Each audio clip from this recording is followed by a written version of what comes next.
সহজ জিনিস হলো কোনো জিনিসের মূল্য উপরে আর নিচে হওয়ার কারণে নির্ধারিত হয় না, বরং তার উপকারিতা আর ক্ষতি দেখে নির্ধারিত হয়। মাটির ভেতরে এমন গুণ আর যোগ্যতা রয়েছে, সামান্য একটা বিচি যদি, একটা বড়া যদি আপনি তার মধ্যে রাখতে পারেন, মাটি তার মধ্যে কারুকার্য চালিয়ে একটি গাছ, এবং সেই গাছ থেকে একটি বিশাল বাগান আপনাকে উপহার দেবে। অপরদিকে আগুনের যোগ্যতা হলো এই সাজানো গোছানো চমৎকার একটি তৈরি সৃষ্টি বাগানকে, সেই বাগানকে ধ্বংস করার জন্যে একপাশে আগুন লাগিয়ে দিলেই কয়েক মিনিটের মধ্যে সব কিছু জ্বালিয়ে পুড়িয়ে ছারখার করে ভস্ম করে দেবে, ঠিক কিনা? তাহলে উপরে থাকলেই দামি আর নিচে থাকলেই কম দামি, এই কথা সত্য না মিথ্যা? বাহ্যিকভাবে তো মনে হয় কথা তো ঠিকই, ঠিক কি ঠিক না? উপরে থাকার কারণেই যদি কোনো জিনিসের দাম হতো, তাহলে শকুন পাখি টাকির ভিতরে সবচেয়ে উপরে থাকে। যত পাখি টাকি আছে এদের ভিতরে সবচেয়ে উপরে কে থাকে? মিস্টার শকুন, গলা ছিলা শকুন। এবং উনি উপরে থাকা সত্ত্বেও উনার নজর কি ভালো খাবারের দিকে না মরা গরুর দিকে? এত উপরে থেকে মরা গরু, বুঝাইতে পারি না। আরে ভাই, আর ঝিনুক কি?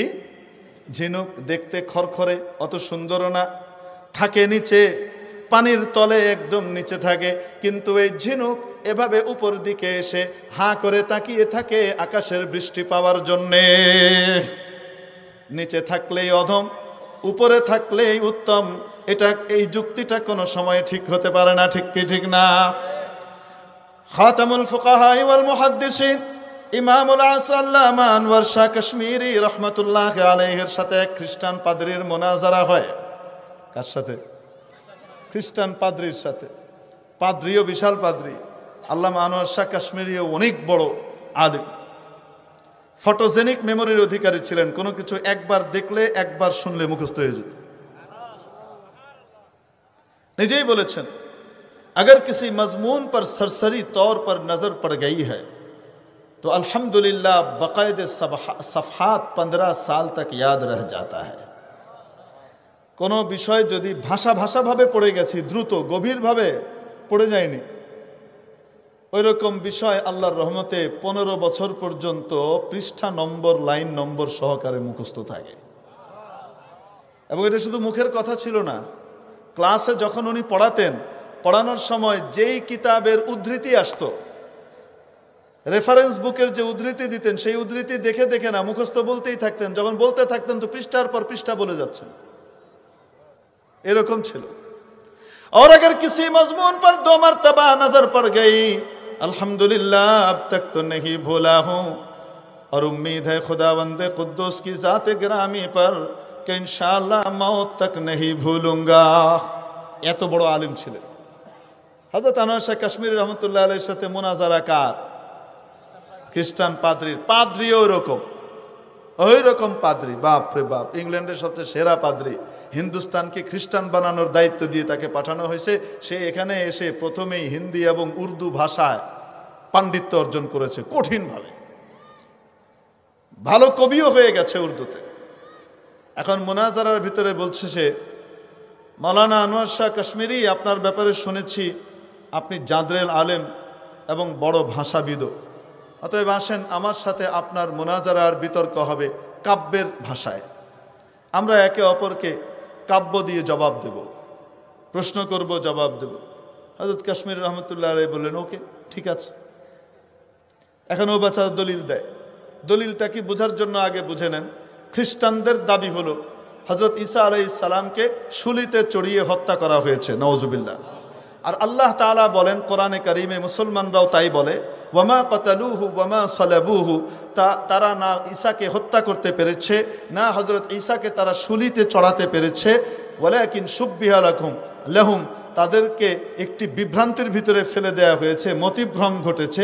আসলে বাররাফাহুল্লাহ, হযরত ঈসাকে আল্লাহ তাআলা আসমানে উঠিয়ে নিয়ে গেছেন। এখন খ্রিস্টান পাদ্রী বলে, আপনাদের কোরআন অনুযায়ী, আপনাদের বিশ্বাস অনুযায়ী হযরত ঈসা চতুর্থ আসমানে। কোথায়? এবং আপনাদের বিশ্বাস অনুযায়ী আপনাদের নবী মুহাম্মদ সাল্লাল্লাহু আলাইহি ওয়াসাল্লাম মদিনায় কবরে। তাহলে নবীজি মাটির নিচে, ঈসা আলাইহিস সালাম আসমানের উপরে। বুঝে আসছে? শয়তানের যুক্তি দিবে সে। কার যুক্তি দিবে? বুঝে নিয়ে এখন সে কাব্যের ভাষায় বলে, ফলক पर हजरत ईसा मोहम्मद सर बसर नीचे, फलक पर हजरत ईसा मोहम्मद सर बसर नीचे।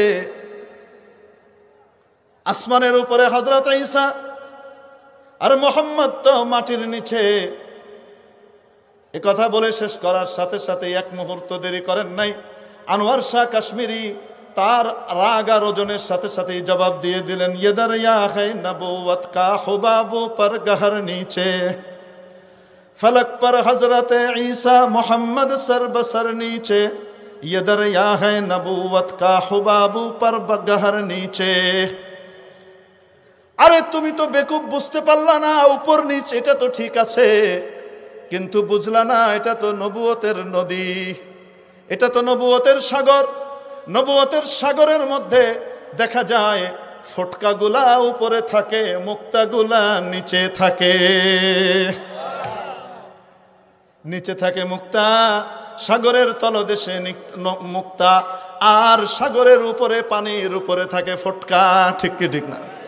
আল্লাহ মাওলানা শেখ কাশ্মীরি জবাব দিয়েছেন, তাহলে উপরে থাকলেই দাম আর নিচে থাকলেই বেদামি। ইবলিসের এই যুক্তি সঠিক না বেঠিক? দেখেন, ইবলিস যেই সংলাপে কথা বলছে, এই পাদ্রীও সেই সংলাপ আওড়াইছে। সংলাপগুলা জানার দরকার আছে না নাই? এরপরে হযরত আদম আলাইহিস সালামকে যখন সে সিজদা করলো না, রব্বুল আলামিন জিজ্ঞেস করলেন, কে তোকে বাধা দিল? সে বলে যুক্তিতে মিলে নাই, অযৌক্তিক আদেশ করেছেন। আল্লাহ রাব্বুল আলামিন যুক্তির জবাব দেওয়ারও প্রয়োজন মনে করলেন না, কাট ধরে বের করে দেন। দেখ, আমার বান্দারাই এগুলার জবাব দেবে, আমি তোর এই জবাব দেওয়ার প্রয়োজনই মনে করি না। ঠিক কি ঠিক না? এজন্যে কোনো ব্যক্তি যদি মুসলিম হয়, নবী বিদ্বেষী না হয়, নবীর সাথে বেয়াদবিকারী না হয়, তার সাথে আমরা বিতর্ক বসতে রাজি আছি। কিন্তু কোনো ব্যক্তি যদি গুস্তাখে রসুল হয়, রসুলকে গালিগালাজ করে, তার জন্য সাজাত রাষ্ট্র তার কল্লা উড়াবে, এইটা কার্যকর করতে হবে। এর সাথে মুনাজারা বিতর্কে বসার কোনো সুযোগই নাই। এরকম লোকের আমরা উত্তরই দিব। বুঝাইতে পারি নাই মনে হয়? এখন আল্লাহ রাব্বুল আলামিন দিলেন ইবলিসকে বের করে। বেরিয়ে যাওয়ার সময় এখন বলেন তো দেখি, সে যে নষ্ট হইল, কার দোষে নষ্ট হয়েছে? আদম তাকে বলছিল সিজদা করো না, বলেন না কেন? দোষটা কার? তার নিজের। ঠিক কি ঠিক না? আর যারা শয়তানের যুক্তিতে চলে, তারা বলবে আল্লাহ শয়তানরে গোমরা করে দিচ্ছে। নাউজুবিল্লাহ। কে কাকে গোমরা করছে বলেন? শয়তানকে কি আল্লাহ গোমরা করছে না হে নিজেই গোমরা? আরে চাকে গরম করেন, ভাতকে গরম করেন কি দিয়া? হ্যাঁ, আগুন রে গরম করে কে? কর না কেন? আগুন নিজেই কি গরম। আগুন রে গরম করা লাগে না, সে নিজেই কি গরম। ঠিক তেমনি ভাবে শয়তানকে গোমরা করা লাগে নাই, শয়তান নিজেই গোমরা। আল্লাহ বলেছেন কানা মিনাল কাফিরিন, সরা মিনাল কাফিরিন বলেন নাই। সরা আর কানার ভিতরে পার্থক্য আছে। সরে মিয়াতে আমেলের আরবির শুরুতেই পড়ে নিলে ভালো করে বোঝা যাবে।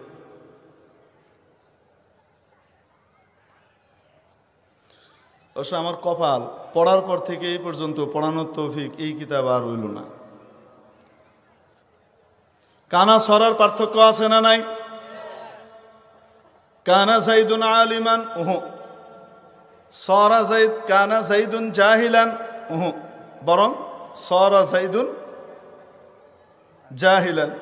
কানা যাইদুন জাহিলান, সরা যাইদুন আলিমান। জাহেল থেকে এখন কি হয়েছে? আলেম হয়েছে। এক অবস্থার থেকে আরেক অবস্থায় গেলে এটারে কি কয়? সর। আর যদি যেটা ছিল হেডাই যদি কয় তো তাহলে কানা। তো আল্লাহ তাআলা কি বলছেন? সরা মিনাল কাফিরিন না কানা মিনাল কাফিরিন? তো শয়তান এখনো কাফের, আগেও কাফের আছে। হে ইবাদত করছে, সে ইবাদত করছে, তার মন চাইছে তাই করছে, আসলে সে আমার ইবাদত করে নাই, তারটা করছে। এই জন্য সে ইবাদত কইরাও কাফের ছিল। এই কথা কার? মোল্লার না আল্লাহর? এখন সে যে গোমরা হয়েছে, এটা কি আদম গোমরা করছে? বলেন না কেন? তার মায়ের খাওয়ার কারণ, আল্লাহর কাছ থেকে সে যে দূরীভূত হয়েছে, এটার কারণ কি আদম না সে নিজে? শয়তানের একটা সিফত হলো এই, একটা বৈশিষ্ট্য হলো এই, সে নিজের দোষকে অন্যের কাঁধে চাপায় দিবে। নিজের দোষকে কার কাঁধে চাপাবে? আরেকজনের কাঁধে চাপিয়ে দেবে। সে কোনো সময় নিজের দোষ নিজের কাঁধে রাখবে না। এজন্য সে কি বলে জানেন? ফাবিমা আগওয়াইতানি, আপনি যার কারণে আমাকে গোমরা করলেন। দেখছেন কি কয়? আপনি যার কারণে আমাকে কি করলেন? গোমরা করলেন। তারপরে ওরে তো দূরের কথা, ওর পোলাপাইনরেও আমি শান্তিতে থাকতে দিতাম না। যেখানে যাবে ওখানেই পিটাবো। এই ঘোষণা মিস্টার শয়তানের। ওকে আমি শান্তিতে থাকতে দেব না। তো বলেন তো দিকে, আদম আলাইহিস সালাম কি তার কোনো ক্ষতি করছিল? হ্যাঁ, ঈসা আদমের ক্ষতি করছে। হ্যাঁ, আদম সন্তানের ক্ষতি করতেছে, কিন্তু দোষ চাপাইতেছে যে আদমের কারণে সে নষ্ট হয়েছে নাকি, তার নাকি কোনো সমস্যা নাই। একটা হলো বান্দরামি আর একটা হলো শয়তানি। পার্থক্য বুঝেন? না বুঝলে বুঝাই দেয়। এক বান্দরের খায়েশ হয়েছে, সে দই চুরি করে খাবে। কি খাবে? তো দই খাওয়ার মানুষ এসে ঘুরতেছে, দেখে এক দইওয়ালা মাথায় হাঁড়িতে করে দই নিয়ে যায়। সে দইওয়ালার পিছন পিছন যাওয়া শুরু করছে। উদ্দেশ্য কি খাবে? বলেন না কেন? দই খাবে। এখন গিয়ে দইওয়ালার একটু পরে পেশাব লেগেছে। সে দইয়ের হাঁড়িটা রাস্তার পাশে নামিয়ে রেখে, আগে তো রাস্তা ছিল না, লাইল করেন না আপনারা, কি কন? আইল। এই লাইলের উপরে রেখে সে একটু দূরে গেছে মুতবে। বুঝতে পেরেছেন? পেশাব করার জন্য গেছে। যখন ওই বেচারা পেশাব করার জন্য ওখানে দূরে গেছে, তো তখন বান্দর মিয়া দই খেয়ে শেষ, এ খেয়াল এসে। তো এটা ছিল বান্দরামি, আরেকজনের দই খেয়ে ফেলা। ঠিক কি ঠিক না? বান্দরামি করেছে। তো খাওয়া দাওয়ার পরে যে দই কিছু আরো লেগে রয়েছে আশপাশে হাঁড়িতে, চাইটা পিঠে, এগুলাকে হাতে কাঁচায় মুছায় নিছে। নিয়া পাশে একটা ছাগল ঘাস খাইতেছিল, এক ছাগলের মুখে লাগাই দিছে। দই খাইলো কেডা? নাম হইল কার? এটা হইল শয়তানি। এটা কি? বান্দরামি আর শয়তানির পার্থক্য বুঝছেন? তো শয়তানির স্তর বান্দরামির চাইতে প্রমোশন পাবে বেশি। ঠিক কি ঠিক না? আপার গ্রেডের। ঠিক দেখবেন এই একই ক্যাটাগরির মানুষ দুনিয়াতে পাওয়া যাবে। হাত ভাঙলো কে? মামলা উঠলো কার নামে? হাত ভাঙলো কে আর দোষী হইল? বুঝাইছেনি? হাত ভাঙ্গা যদি থুয়ে দিত তাহলে কিছু হইতো না, কিন্তু হাত ভাঙ্গা দইটা লাগাই দিছে হুজুরের মুখে। বুঝেন নাই মনে হয়? আরে সহজ জিনিস বুঝেন না কেন? সব কওয়া যায় না, সব কওয়ার দরকারও নাই।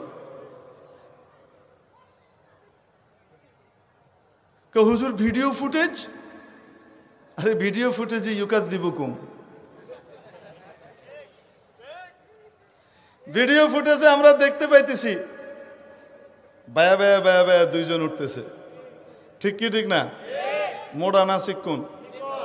মুহে দাঁড়িয়ে আছে না খালি? নাই। ঠিক কি ঠিক না?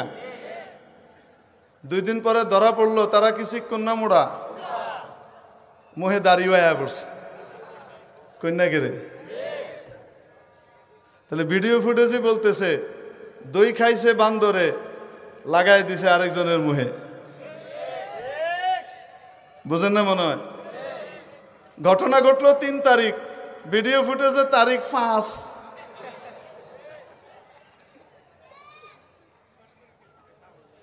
ভিডিওর ভিতরে 2 কুতুবরে শুধু উঠতেই দেখা গেল, নামারটা কই?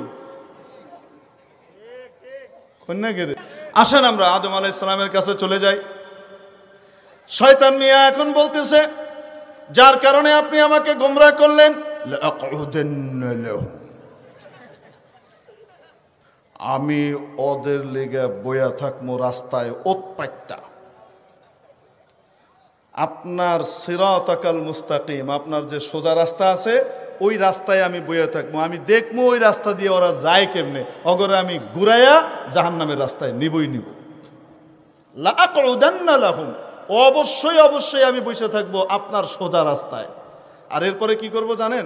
যদি আমারে ফাঁকি দিয়ে আমার কথা না শুনে জায়গা হুজুরগো কথা শুনে বেঁচে গেছে গা, ধরতে চাইছিলাম হুজুরগো কথা শুনে নবীর কথা শুনে বেঁচে গেছে গা, তো তাহলে আমি কিন্তু ছেড়ে দিব না। সুম্মা লাআতিয়ান্নাহুম মিন বাইনি আইদিহিম, আমি সামনে দিয়ে এসে হামলা করব। ওয়ামিন খালফিহিম, ওদের পেছন থেকে এসে হামলা করব। ওয়ান আইমানিহিম, তাদের ডান দিক থেকে এসে হামলা করব। ওয়ান শামাইলিহিম, ওদের বাম দিক থেকে আক্রমণ করব। সামনে পেছন ডান বাম চতুর্দিক থেকে আমি হামলা করেই যাব, ওদেরকে আমি জাহান্নামের পথে নেবই নেব। এই ঘোষণা কার? কার? শয়তানের। ঠিক তেমনি ভাবে বেশি কথা বলবেন সাবধান, চুপ করে থাকবেন, ঘরে বসে থাকবেন, বাইরে এলে টেঙ্গি বেঙ্গে দিব। মিলে? আরে মিলে না? মিলে না? তারপর চলেন, আদম আলাইহিস সালাম দুনিয়াতে চলে আসলেন। সুবহানাল্লাহ বলবেন না? আসার পরে এবার আদম আলাইহিস সালামের বাচ্চা কাচ্চা না হইলে আমরা হইতাম নি? বলেন না কেন? ওনার যে বাচ্চাগুলা হইতেছে এই বাচ্চাগুলা সব আপন ভাই বোন, ঠিক কিনা? আপন ভাই বোনের মধ্যে বিয়ে করা হালাল না হারাম? তো তাহলে বিয়ে হইব কেমনে, আমরা বাইরবো কেমনে? বুঝেন নি? বুঝেন নাই? আল্লাহ তাআলা একটা নিয়ম করে দিলেন। কি নিয়ম? সিস্টেম করলেন। আমাদের আম্মা জান প্রতি বছরে 2 জন করে সন্তান দিতেন। কয়জন? 2 জন যমজ সন্তান হইতো, একটা ছেলে একটা মেয়ে। আল্লাহ তাআলা এইভাবেই পাঠাতেন, একটা ছেলে আরেকটা মেয়ে। এখন তাদের ভিতরে বিয়ে সাময়িকভাবে বৈধ করার জন্যে আল্লাহ তাআলা কি করলেন? একটা নিয়ম করে দিলেন। সেটা হলো এই, যেই ভাই তার বোনের সাথে মায়ের পেটে একসাথে ছিল, তারা 2 জন আপন ভাই বোন, তাদের মধ্যে বিয়ে হবে না। এর বিপরীতের সাথে হইতে হবে। যারা একসাথে ছিল না মায়ের পেটে, তাদের মধ্যে বিয়ে হইতে পারে। যারা একসাথে ছিল সেই 2 জনের মধ্যে বিয়ে হবে। বিধানটা দেখেছেন? সাধারণ বিধান না অসাধারণ? বলেন না কেন? অসাধারণ বিধান। এখন এই ব্যাখ্যা, আল্লাহর বিধানের ব্যাখ্যা দেন কে? নবী রাসূল। ঠিক কি ঠিক না? আদম আলাইহিস সালাম ব্যাখ্যা দিলেন। এখন আদম আলাইহিস সালামের 2 ছেলে হলো। এক ছেলের নাম হাবিল, আরেক ছেলের নাম কাবিল। হাবিলের সাথে যেই বোন হলো সে তুলনামূলক কম সুন্দরী, আর কাবিলের সাথে যেই মেয়ে হলো, কাবিলের বোন, সে হলো অনিন্দ সুন্দরী। এখন বলেন, কাবিল তার সহোদরা বোনকে বিয়ে করতে পারবে? বলেন না কেন? পারবে? পারবে না। কাবিল কয় না, আমি ওরে বিয়ে করব। আদম আলাইহিস সালাম বলেন, আরে পাগল কোথাকার, এটা তো হারাম। তোমার সাথে যে হয়েছে তাকে বিয়ে করবে হাবিল, আর তুমি হাবিলের সাথে যে হয়েছে তাকে বিয়ে করবা। আমি মানি না। এই ব্যাখ্যা আপনার। এগুলো আল্লাহ বলেন। আমি কি আল্লাহকে কম মানি নাকি? আমি কি আল্লাহকে কম মানি নাকি? এই সমস্ত ব্যাখ্যা কার? আপনার। আপনি হাবিলরে বেশি পছন্দ করেন, আমারে দেখতে পারেন না, এজন্য এখন আপনি হাবিলের লগে সুন্দরীটা বিয়ে করার ব্যবস্থা করে দিচ্ছেন। আপনি একটা আইন ঘুরাই এনে দিচ্ছেন। আরে বুঝছেন নি? এটা যখন বলতেছে, আদম আলাইহিস সালাম দেখে খাইছে, রে এটা তো পাগলামি মার্কা কথাবার্তা কইতেছে, এটারে কেমনি ঠিক করা যায়?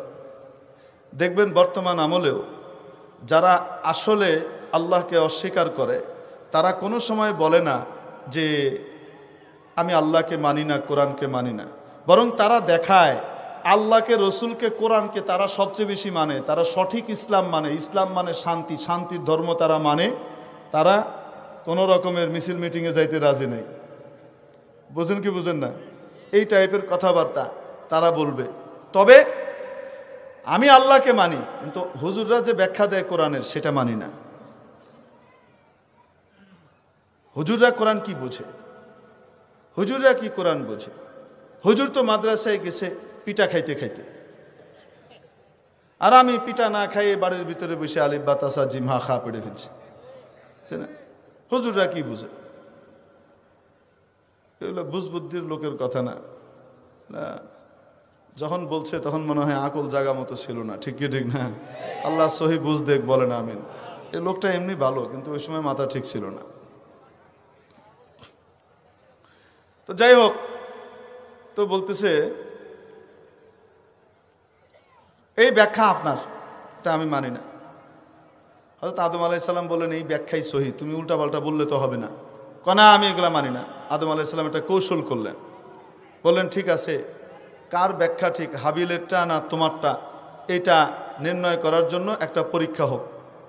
পরীক্ষা কি? তোমরা দুইজন পাহাড়ের উপরে গিয়ে কোরবানি দাও।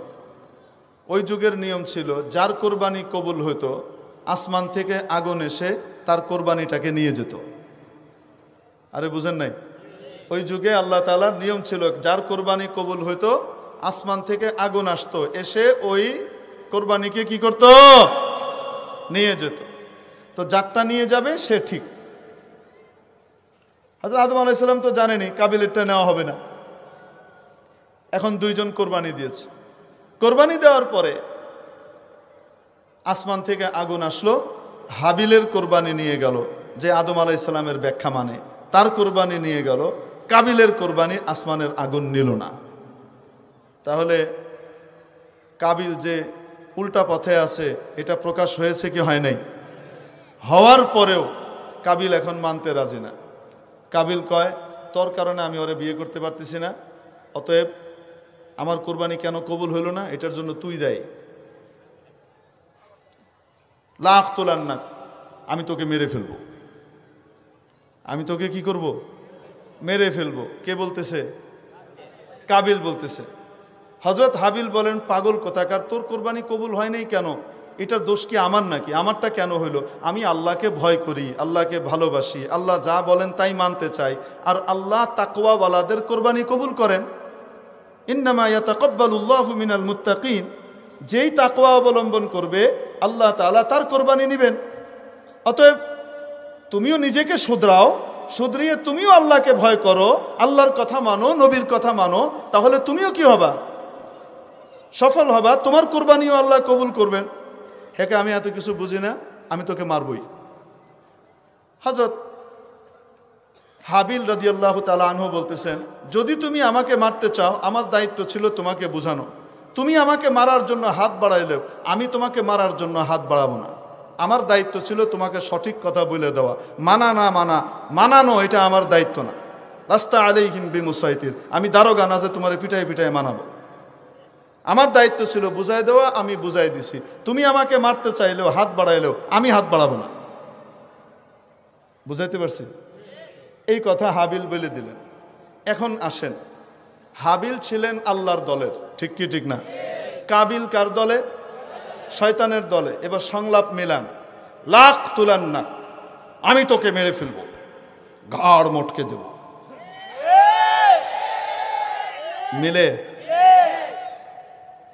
খবরদার, হাত ভেঙ্গে ভিতরে ঢুকাই দিব। মিলে? টাইকা রে, কি যে করছিস তুই, তোর খবর নাই। তুই যে কোন ভীমরুলের চাকে ঢিল মারছস, তোর খবর নাই।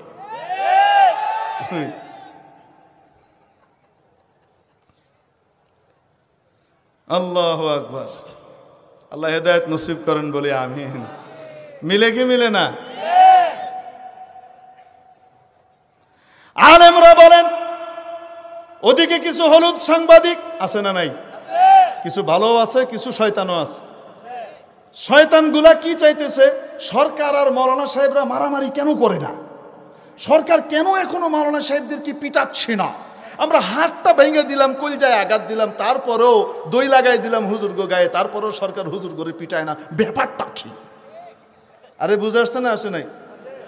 মাননীয় স্বরাষ্ট্রমন্ত্রী আলেম ওলামার সাথে আলাপ আলোচনা করার পরে প্রেস ব্রিফিংয়ের ভিতরে সুন্দরভাবে বলছেন, সুন্দর আলোচনা হয়েছে, তাদের অনেক কথা আমরা শুনেছি এবং বুঝতে পেরেছি তাদের কথাগুলো, এবং আমরা একটা সুন্দর সমাধানে ইনশাল্লাহ পৌঁছতে পারবো।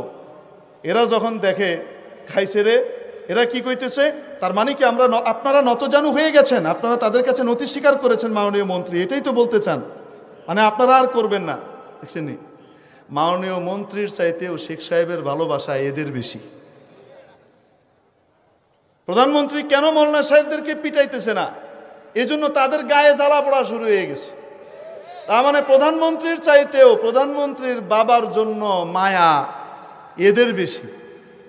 তো বোঝা গেল মায়ের চাইতে মাসির দরদ যখন বেশি হয়, দাল মে কুছ কালা হ্যায়।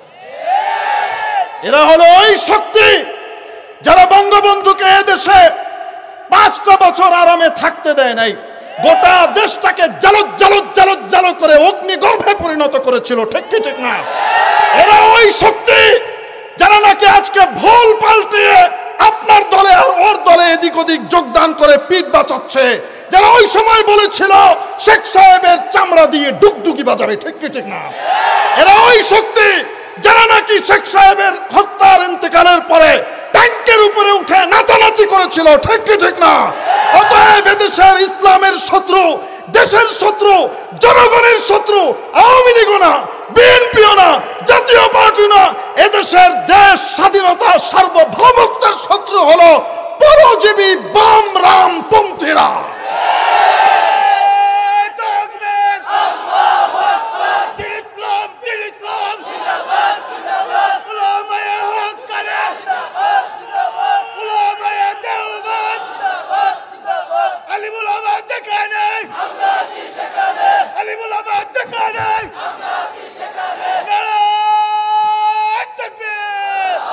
তাহলে ভালো করে বুঝে নেন, এদেশের শত্রু কারা? বাম রামপন্থীরা। কারা? মুখস্থ করে নেবেন। এই শক্তি দুই দলের ভিতরেই ঢুকেছে, মনে করেন না যে এক দলে আছে। যেগুলো ঢুকতে পারে নাই সেগুলো বাইরে কোনো মতে চামড়া বাছাইয়া চলতেছে। আরেক দলে ঢুকে নাই। বুড়া ডেন্ডুরা কি কয়? আলেম ওলামারে নসিহত করে, হুজুরদের কেটে সংশোধন করা দরকার। কবরে গেছে গা এক ঠ্যাং, আরেক ঠ্যাং বাইরে, কোন সময় টান মারে আজরাইল আলাইহিস সালাম ঠিক নাই, আবল তাবল বকে। এরা চায় দেশ অস্থিতিশীল হোক, এদেশে ইসলাম নিপাত যাক। এরা এই জিনিসের এজেন্ডার বাস্তবায়নের জন্য এদেশের ভিতরে কাজ করে যাচ্ছে। আমি মনে হয় বুঝাতে পারি নাই আপনাদেরকে। তাহলে এদেশের শত্রু কারা চিনতে পেরেছেন? আরো আসতে বলেন, চিনতে পেরেছেন? গায়ে কিন্তু আগুন লাগতেছে। আমার উপরে যে খেপা খেপবো চিন্তা করেন না। কালকেই বলবে এই হুজুর উগ্রবাদী, কঠিন কথা বলে, খুঁজে দেখেন কোনো জঙ্গি কানেকশন মনে হয় আছে, খোঁজ গিয়া যা, খুঁজ যা দেখ যা, গোড়ার ডিম কোথায়। আল্লাহ হেদায়েত করুক, বলেন আমিন। আমরা দোয়া করি মাওলা এদেরকে হেদায়েত দিয়ে দাও, বলি আমিন। অনেক চেষ্টা করছে মাননীয় স্বরাষ্ট্রমন্ত্রীকে হুজুরদের বিরুদ্ধে বক্তব্য দেওয়ানোর জন্য ব্যবস্থা করতে। আল্লাহর রহমত, স্বরাষ্ট্রমন্ত্রী কি ওদের মতো এরকম বেকুব যে মনে করছে গুতা মারলে উনি খেয়ে ভেজে বলছেন? পারে নাই, খুব গায়ে জ্বালা, লাফালাফি করছে। এখনো খুব চেষ্টা করে যাচ্ছে কোনো মতে হুজুরদের সাথে লাগানো যায় কিনা। আর হুজুরদের ভাষা কি খেয়াল করে দেখেন, হুজুরদের ভাষা কি? আমাদের দায়িত্ব বলে দেওয়া, হাবিল রাদিয়াল্লাহু আনহুর ভাষার মতো। আমার দায়িত্ব তোমাকে বলে দেওয়া, তুমি যদি পিটাপিটি করতে আসো তারপরেও, তুমি যদি তারপরে ওই সমস্ত জিনিস লাগাইতে যাও, আমার দায়িত্ব না তোমাকে এই সমস্ত জিনিসে পিটাপিটি করা। অতএব আমরা হাত বাড়াবো না, তোমরা লাগাও। মামুন হক সাহেব তো এই কথাটাই কইছে, কি সমস্যা করছে? আমাকে পরশুদিন একজন বলতেছে, তার মানে কি মামুন হক সাহেবরা কি পিছু টান দিলেন নাকি? আমি বললাম কি পিছু টান দিছে? ওই জন্যই বলছেন এখন যে আপনারা লাগাইলে লাগান, আমরা কিছু বলতে যাব না, আমাদের দায়িত্ব ছিল পৌঁছায় দেওয়া। তো আমি বললাম তো কি ভুলটা কি কইছে? তো হাবিলের মতো কথা কইছে, সমস্যাটা কি করছে? বলে না, তারপরে হের গা জ্বলতেছে, হুজুররা কেন ময়দানে নেমে পিটাপিটি করতেছে না আর দুই দলে লাগতেছে না, দেশ কেন অস্থিতিশীল হচ্ছে না? কারণ কি? হুজুররা যদি নেমে যায়, হুজুররা সহনশীলতার পরিচয় দিচ্ছেন। যদি হুজুররা রাস্তায় নামে আর প্রতিরোধ করার জন্য এরকম টাক্কা একটা আসে, এরকম করতে আসার একজন হুজুরের খোদা না খাস্তা কোনো ক্ষতি হয়, বাংলাদেশের টেকনাফ থেকে তেঁতুলিয়া পর্যন্ত রূপসা থেকে পাথুরিয়া পর্যন্ত বাংলার প্রতিটা ঘরে ঘরে প্রতিশোধের আগুন দাউ দাউ করে চলবে। হাত দিয়ে দেখো একজন আলেমের গায়ে হাত ভেঙে দেওয়া হবে। আল্লাহর তরফ থেকে হাত ভাঙার ফয়সালা হবে, আমরা যাওয়ার দরকার নাই। ঠিক কি ঠিক না? আবার বলে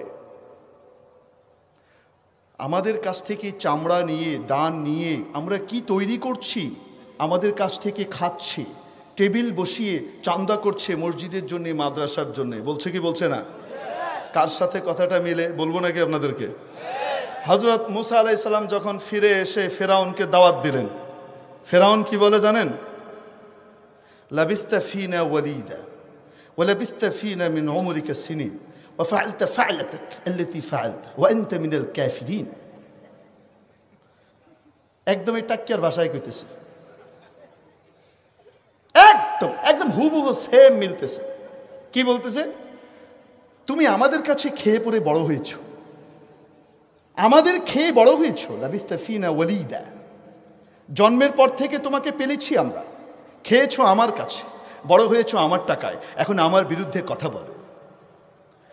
কি বানালাম, বুঝতে পেরেছেন? ফেরাউন যে ভাষায় বলছে সেই একই ভাষায় টাক্কিয়া কইতেছে। টাক্কিয়া চিনেননি? সাদে মাল নাই। আপনারা ভয় পেয়েন না, পুলিশ বাহিনী এরকম না। এই দুই চারটা শয়তান গোটা পুলিশ বাহিনীর জন্য কলঙ্ক এঁটে দিচ্ছে। ঠিক কি ঠিক না? আমরা পুলিশ বাহিনীর বড় বড় অফিসারদেরকে চিনি, অনেক ভালো ভালো মানুষদেরকে চিনি। কারো ভাষা এইরকম খবিশ মার্কা ফেরাউনি ভাষা না, এরকম কাবিল মার্কা ভাষা না। ঠিক কি ঠিক না? অতএব এই দুই চারটার বিরুদ্ধে যদি বিভাগীয় ব্যবস্থা না নেওয়া হয়, তাদেরকে যদি স্ট্যান্ড রিলিজ করা না হয় অথবা চাকরিচ্যুত করা না হয়, তাহলে কিন্তু এর দায়ভার মানুষ সরকারের ঘাড়েও দিয়ে দিতে পারে। অতএব সরকারকে সাবধান হওয়া দরকার। মেরে মোহতারাম দোস্ত বুজুর্গ, সংলাপগুলো খেয়াল করেছেন কিনা? হ্যাঁ, সময় নাই, সংলাপ পড়াইতে গেলে শুধু এই সংলাপের উপরে কথা বললে 2-3 ঘন্টা লাগবে। কারণ কোরআন শরীফের এক একটা বলতে থাকবো আর দুনিয়ার একটা করে মিলাইতে থাকবেন। আপনারা দেখবেন নিজেরাই মিলাবেন, আমাদের কিছু কথা দরকার নাই। মুখ বন্ধ করে দিবি, কথা কইতে দিবি না, ওয়াজ বন্ধ করবি। ওয়াজ বন্ধ করলে কি ঘরের ভিতরে বিয়ে শুধু কোরআনের কাহিনীর ওয়াজ শোনা মতো দেখবি কি হয়। তথ্য প্রবাহের অবাধ প্রযুক্তির যুগ। একজনের মুখ বন্ধ করবা, আল্লাহ তার দিনের হেফাজতের দায়িত্ব নিয়েছেন। একজনকে বন্ধ করবা, তার চেয়ে 10 গুণ বেশি শক্তিশালী আল্লাহ আরেকজনকে দাঁড় করাই দিবেন, যাকে তুমি চিনো না। তাকে বন্ধ করবা, আল্লাহ 100 গুণ বেশি শক্তিশালী আরো কয়েকজনকে দাঁড় করাবেন। যদি তাদেরকেও বন্ধ করতে চাও ফেরাউনের মতো, যে মুসাকে দুনিয়াতে আসতেই দেব না, হাজার হাজার মায়ের পেট কেটে শিশুদেরকে হত্যা করেছে ফেরাউন, যদি ওই কাজ করতে যাও তো মনে রাখবা আল্লাহ তাআলা মুসা আলাইহিস সালামের লালন পালন ফেরাউনের ঘরে ঘটিয়েছেন, তোমার ঘর থেকে হেদায়েতের। আসেন আমরা আদম আলাইহিস সালামের কাছে চলে যাই। শয়তান মিয়া এখন বলতেছে, যার কারণে আপনি আমাকে গোমরাহ করলেন, লাআকুদান্না লাহুম, আমি ওদের লেগে বইয়া থাকবো রাস্তায় ওৎপাইতা। আপনার সিরাতাকাল মুস্তাকিম, আপনার যে সোজা রাস্তা আছে ওই রাস্তায় আমি বইয়া থাকবো, আমি দেখবো ওই রাস্তা দিয়ে ওরা যায় কেমনে, অগরে আমি ঘুরাইয়া জাহান্নামের রাস্তায় নিবই নিব। লাআকুদান্না লাহুম, অবশ্যই অবশ্যই আমি বসে থাকবো আপনার সোজা রাস্তায়। আর এরপরে কি করব জানেন? যদি আমারে ফাঁকি দিয়ে আমার কথা না শুনে জায়গা হুজুর্গ কথা শুনে বেঁচে গেছে গা, ধরতে চাইছিলাম হুজুর্গ কথা শুনে নবীর কথা শুনে বেঁচে গেছে গা, তো তাহলে আমি কিন্তু ছেড়ে দিব না। থুম্মা লাআতিয়ান্নাহুম মিন বাইনি আইদিহিম, আমি সামনে দিয়ে এসে হামলা করব। ওয়ামিন খালফিহিম, ওদের পেছন থেকে এসে হামলা করব। ওয়ান আইমানিহিম, তাদের ডান দিক থেকে এসে হামলা করব। ওয়ান শামাইলিহিম, ওদের বাম দিক থেকে আক্রমণ করব।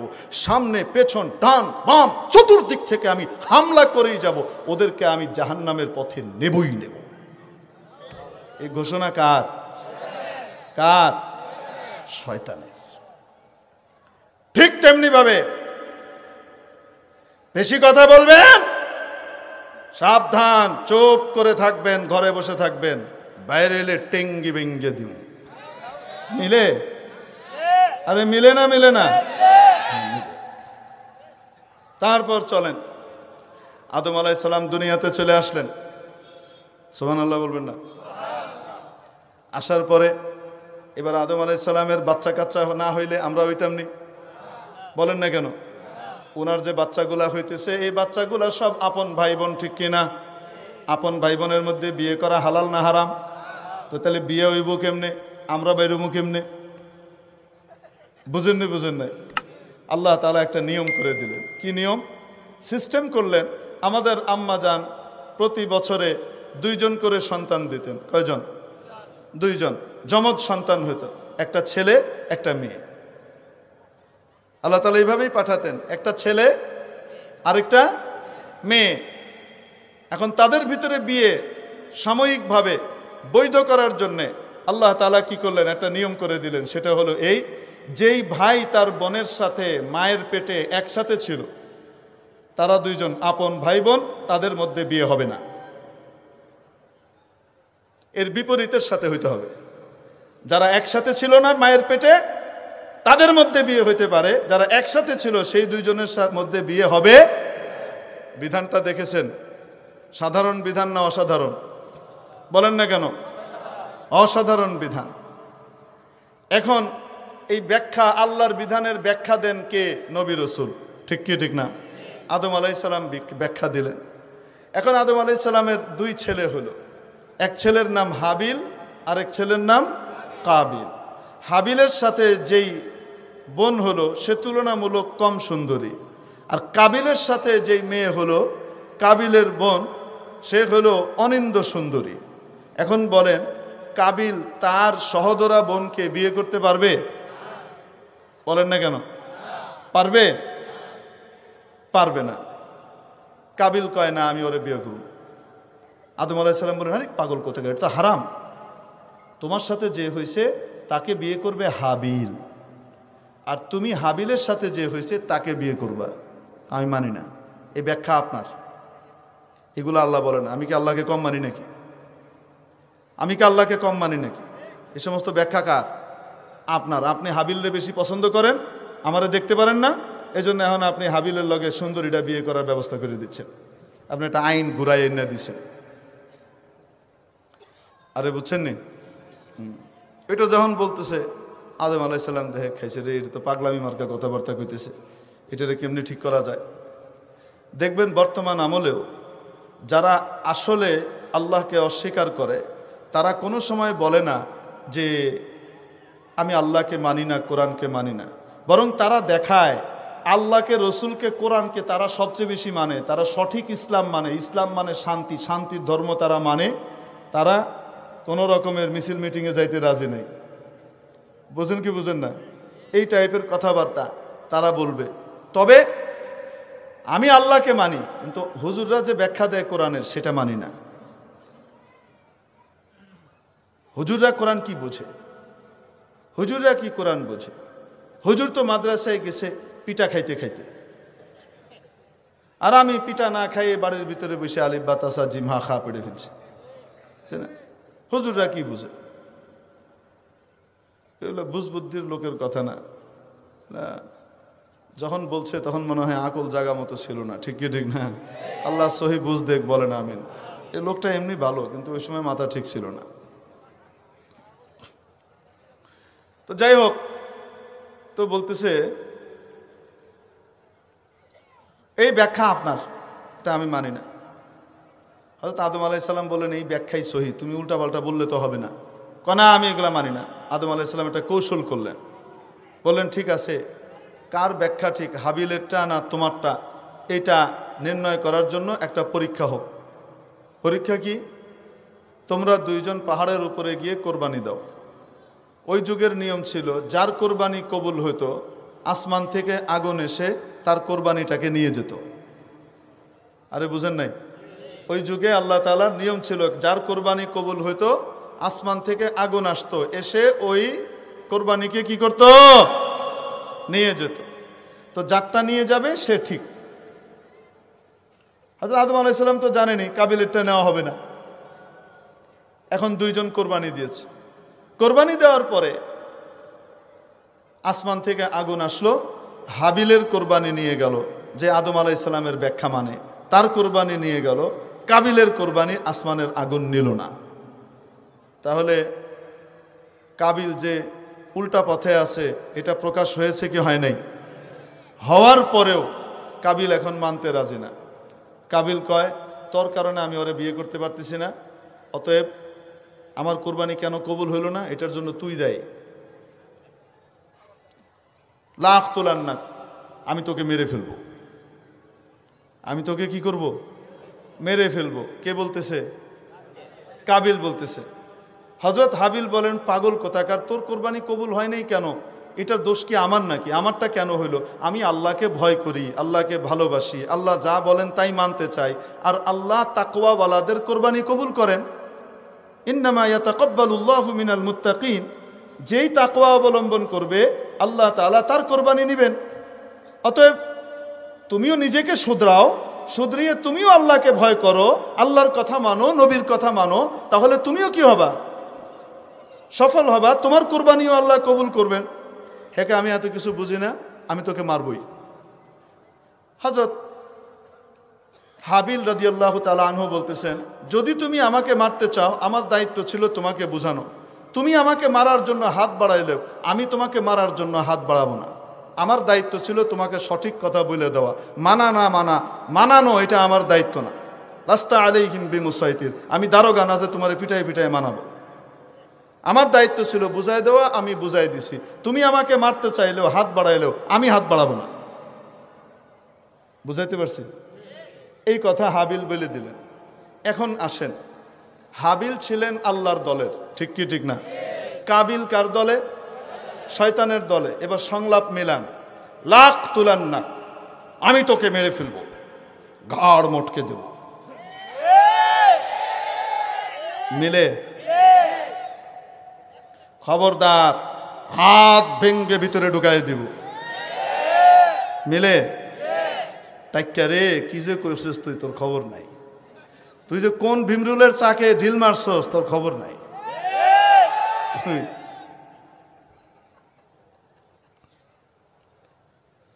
আল্লাহু আকবার।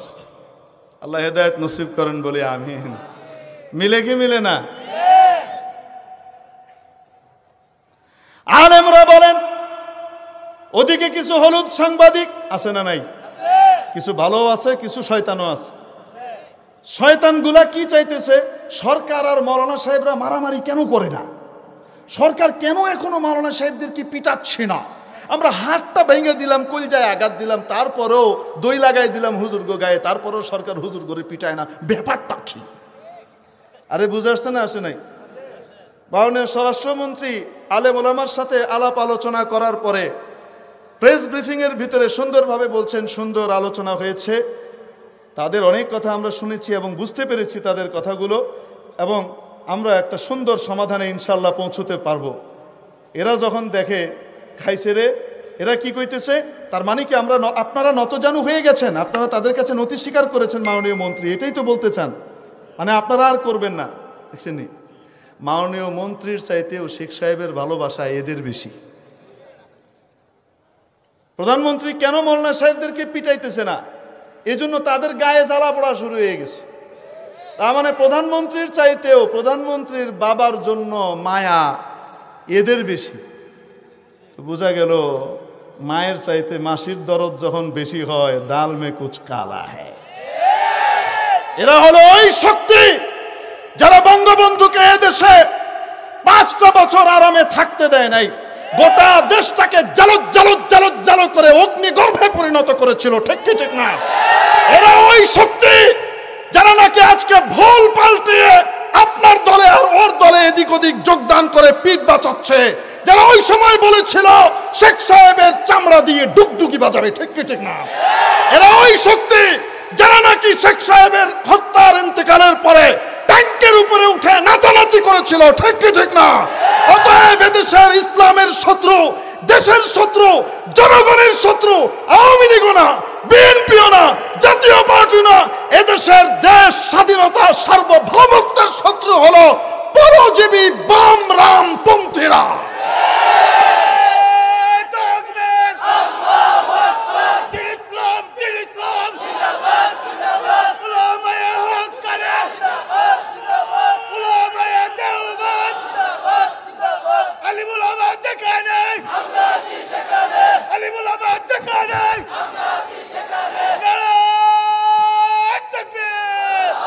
তাহলে ভালো করে বুঝে নেন, এদেশের শত্রু কারা? বামরামপন্থীরা।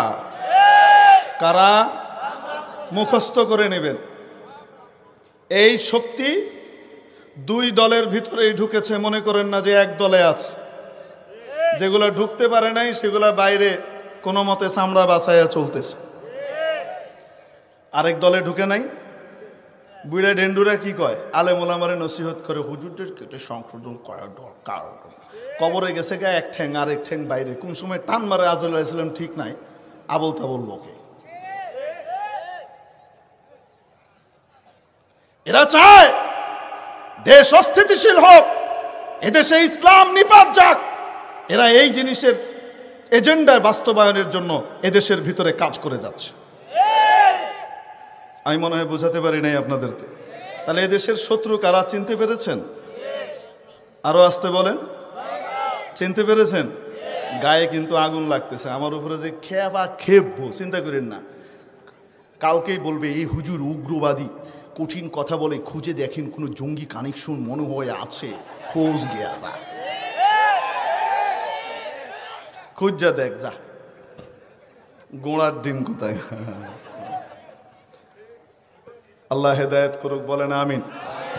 আমরা দোয়া করি মাওলা এদেরকে হেদায়েত দিয়ে দাও, বলি আমিন। অনেক চেষ্টা করছে মাননীয় স্বরাষ্ট্রমন্ত্রীকে হুজুরদের বিরুদ্ধে বক্তব্য দেওয়ানোর জন্য ব্যবস্থা করতে। আল্লাহর রহমত, স্বরাষ্ট্রমন্ত্রী কি ওদের মতো এরকম বেকুব যে মনে করছে গুতা মারলে উনি খেয়ে ভেজে বলছেন? পারে নাই, খুব গায়ে জ্বালা, লাফালাফি করছে। এখনো খুব চেষ্টা করে যাচ্ছে কোনো মতে হুজুরদের সাথে লাগানো যায় কিনা। আর হুজুরদের ভাষা কি খেয়াল করে দেখেন, হুজুরদের ভাষা কি? আমাদের দায়িত্ব বলে দেওয়া। হাবিল রাদিয়াল্লাহু আনহুর ভাষার মতো, আমার দায়িত্ব তোমাকে বলে দেওয়া। তুমি যদি পিটাপিটি করতে আসো, তুমি যদি তারপরে ওই সমস্ত জিনিস লাগাইতে যাও, আমার দায়িত্ব না তোমাকে এই সমস্ত জিনিসে পিটাপিটি করা। অতএব আমরা হাত বাড়াবো না, তোমরা লাগাও। মামুন হক সাহেব তো এই কথাটাই কইছে, কি সমস্যা করছে? আমাকে পরশুদিন একজন বলতেছে, তার মানে কি মামুন হক সাহেবরা কি পিছু টান দিলেন নাকি? আমি বললাম কি পিছু টান দিছে?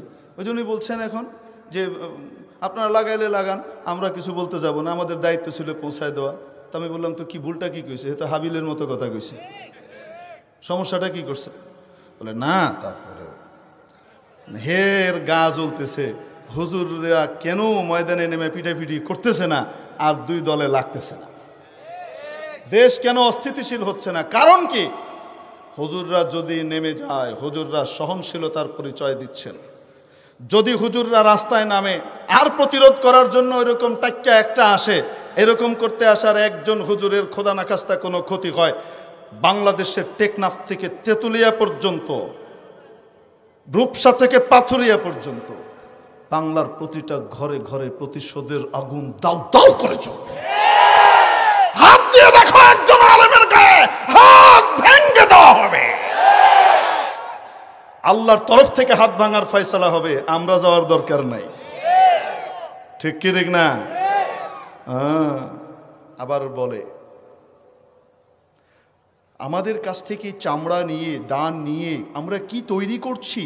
আমাদের কাছ থেকে খাচ্ছে, টেবিল বসিয়ে চান্দা করছে মসজিদের জন্য, মাদ্রাসার জন্য। বলছে কি বলছে না? কার সাথে কথাটা মিলে বলবো নাকি আপনাদেরকে? হযরত মুসা আলাইহিস সালাম যখন ফিরে এসে ফেরাউনকে দাওয়াত দিলেন, ফেরাউন কি বলে জানেন? লাবিস্তা ফিনা ওয়ালিদা ওয়া লাবিস্তা ফিনা মিন উমরিকা সিনিন ওয়া ফাআলতা ফা'লাতাক আল্লাতী ফাআলতা ওয়া আনতা মিনাল কাফিরিন। একদমই টাক্কিয়ার ভাষায় কইতেছে, একদম হুবহু সেম মিলতেছে। কি বলতেছে? তুমি আমাদের কাছে খেয়ে পরে বড় হয়েছো, আমাদের খেয়ে বড় হয়েছো। লাবিস্তা ফিনা ওয়ালিদা, জন্মের পর থেকে তোমাকে পেলেছি আমরা, খেয়েছো আমার কাছে, বড় হয়েছো আমার টাকায়, এখন আমার বিরুদ্ধে কথা বলো। কি বানালাম, বুঝতে পেরেছেন? ফেরাউন যে ভাষায় বলছে সেই একই ভাষায় টাক্কা কইতেছে। টাক্কা রয়েছে নেননি, সাদে মাল নাই। আপনারা ভয় পেয়েন না, পুলিশ বাহিনী এরকম না। এই দুই চারটা শয়তান গোটা পুলিশ বাহিনীর জন্য কলঙ্ক এঁটে দিচ্ছে। ঠিক কি ঠিক না? আমরা পুলিশ বাহিনী বড় বড় অফিসারদেরকে চিনি, অনেক ভালো ভালো মানুষদেরকে চিনি, কারো ভাষা এইরকম খবিশ মার্কা ফেরাউনি ভাষা না, এরকম কাবিল মার্কা ভাষা না। ঠিক কি ঠিক না? অতএব এই ২-৪টার বিরুদ্ধে যদি বিভাগীয় ব্যবস্থা না নেওয়া হয়, তাদেরকে যদি স্ট্যান্ড রিলিজ করা না হয় অথবা চাকরিচ্যুত করা না হয়, তাহলে কিন্তু এর দায়ভার মানুষ সরকারের ঘাড়েও দিয়ে দিতে পারে। অতএব সরকারকে সাবধান হওয়া দরকার। মেরে মোহতারাম দোস্ত বুজুর্গ, সংলাপগুলো খেয়াল করেছেন কিনা? হ্যাঁ,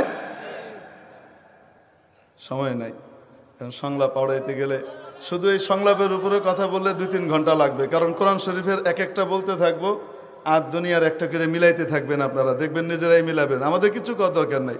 মুখ বন্ধ করে দিবি, কথা কইতে দিবি না, না ওয়াজ বন্ধ করবি। ওয়াজ বন্ধ করলে কি ঘরের ভিতরে বিয়ে শুধু কোরআনের কাহিনীর ওয়াজ শোনা মতো দেখবি কি হয়।